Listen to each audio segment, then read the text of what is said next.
3XL ടീഷർട്സിന്റെ collections ആണ് നമ്മൾ ഇന്ന് പരിചയപ്പെടുത്തുന്നത്. ഹോം വെയറിൽ വരുന്നതാണ്. 220 ആണ് പ്രോഡക്റ്റിന്റെ പ്രൈസ് വരുന്നത്. ഫസ്റ്റ് വന്നിട്ടുള്ളത് ഈ ഒരു ഐറ്റം ആണ്. 3XL ആണ് സൈസ് വരുന്നത്. നല്ല ഭംഗിയുള്ള പ്രിന്റുകളാണ്.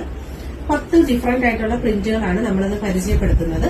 3XL സൈസിൽ നല്ലൊരു പീച്ചിഷ് വൈറ്റ് കൂടെ വന്നിട്ടുള്ള നല്ലൊരു കളർ കോമ്പിനേഷൻ ആണ്. നെക്സ്റ്റ് വരുന്നത് വൈറ്റിലാണ്. 220 പ്രൈസും 3XL ആണ് സൈസ് വരുന്നത്. ഫുള്ളി പ്രിന്റ് ആണ്. ഹോം വെയേഴ്സിന് വേണ്ടിയിട്ടുള്ള ടീഷർട്സ് ആണ്. റെഡ് ആണ് കളർ കോമ്പിനേഷൻ. 220 3XL ആണ് സൈസ് വരുന്നത്. വീഡിയോയിൽ കാണുന്നതിൽ ഏതെങ്കിലും ഒരു പ്രോഡക്റ്റ് പർച്ചേസ് ചെയ്യണമെന്നുണ്ടെങ്കിൽ പ്രോഡക്റ്റിന്റെ ഫോട്ടോ സ്ക്രീൻഷോട്ട് എടുത്ത് ഒപ്പമുള്ള വാട്സ്ആപ്പ് നമ്പറിലേക്കാണ് ഓർഡർ ചെയ്യാനുള്ളത്. ബ്യൂട്ടിഫുൾ ബ്ലാക്ക് ആണ് വന്നിട്ടുള്ളത്. 220 3XL ആണ് സൈസ് വരുന്നത്. നിങ്ങൾക്ക് ഹോം വെയേഴ്സ് ആയിട്ട് യൂസ് ചെയ്യാൻ പറ്റുന്ന നല്ല ഭംഗിയുള്ള നല്ല സോഫ്റ്റ് മെറ്റീരിയൽ ആണ് വരുന്നത്. 220 3XL ആണ് സൈസ് വരുന്നത്. ഇൻട്രസ്റ്റഡ് ആയിട്ട് വന്നവര് ഫോട്ടോ സ്ക്രീൻഷോട്ട് എടുത്ത് ഓർഡർ ചെയ്തേക്കാം. ഓൾ ഇന്ത്യയിൽ